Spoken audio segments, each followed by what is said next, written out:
Okay, so now to start introducing color here.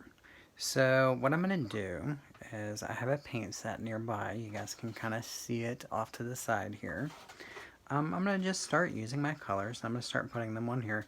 Now, our lines show the effect of everything looking 3D really well. So the thing is, we want to make sure we continue that with how we paint. So like for instance here, I know how to use color in a way that if I blend my colors, I can get a 3D effect. So here you'll notice, like I'm using this water-based paint, I'm not adding more paint to my brush. I want to let this fade away so that blending effect appears that it gets lighter as it comes towards me. If I keep loading it with paint, everything just looks the same color. So here I'm going to slide it up so y'all can see better. This part is darker, but as it comes closer to me, it gets much lighter. So here I'm going to paint a new section of the ground. So the hill back here, I'm going to start out kind of dark. And I'm not going to reload my paintbrush. So I'm going to go ahead and use some of this here. Use some of this over here. I would start out, you guys know, in the background, working your way towards the foreground, plus you want to do big stuff and work your way down to small stuff. If I accidentally get a little bit of that green paint on the pumpkin, well, I haven't painted the pumpkin yet, so when I do that, that could be my opportunity to hide that green paint that I messed up with, and I could fix it. So here I'm fading this away, letting it blend down so the green turns lighter and lighter. Now over here I was running out of green paint. That didn't happen so much, so the way to fix that is to go back and make that part darker by adding more paint to it. Clean out my brush and use a clean brush to blend that dark green into the light green.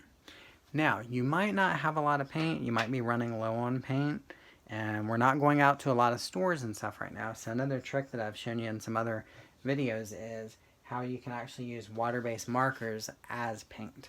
So like for instance, let's say I want to do my pumpkin. Now, I'm going to make it orange because I have an orange marker nearby. It does not have to be orange. So what I would do is just put some orange paint here on the side, or orange marker, I called it paint because I'm going to use it as paint. Gonna just put that around the edge. Here, I'm only gonna put it on this one side, and then here I'm only gonna put it on this one side.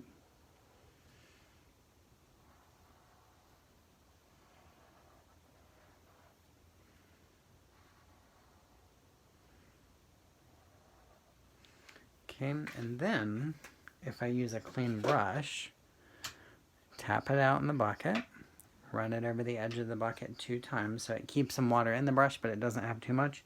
When I touch this to the orange marker, you can see it activates that and it turns it into paint. I'm leaving the door because I might actually make that a different color later. So then I touch it to the orange marker. Since that's a water-based marker, when I add the water from my paintbrush to it, then it makes it move around and it makes it act like paint. So this is a good way to conserve my materials so I can keep practicing and not have to worry about running out of things.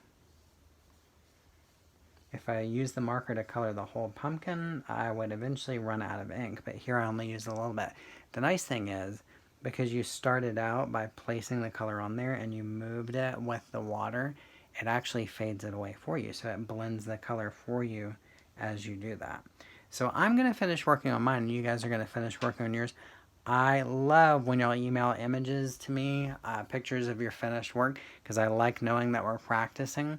So you're going to work on yours and I'm going to keep working on mine. Good luck.